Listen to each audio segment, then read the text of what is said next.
কিরে তুই আমার মসজিদের সামনে দাঁড়া রইলি? আমি তোর বন্ধু লাগি না, আমি হিন্দু দেখতে তোকে মসজিদ খালি নিষেধ নাকি আমার? না সমস্যা নাই তো, তুই তোর যদি শরীর যদি পাকে তুই মসজিদের ভিতরেও তো যাবে পারবি।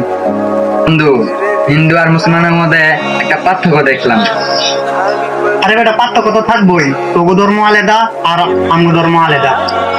বন্ধু তুই বুঝস নাই বিষয়টা। এই যে তোর মসজিদে ধনী গরিব সবাই একসাথে নামাজ পড়ে, ছোট বড় সবাই তো একসাথে নামাজ পড়ে। হ্যাঁ বেটা আমরা তো সবাই একসাথে নামাজ পড়ি। তোগো ধর্মের মধ্যেও তো সবাই গিয়া একসাথে হিন্দুরাকে পূজা দেস। না, আগে ধনীরা পূজা দেয়, পরে গরিবরা পূজা দেয়। আরে বেটা চিন্তা করো স্কিল লেগে ওইসে ল গিয়া আগে গিয়ে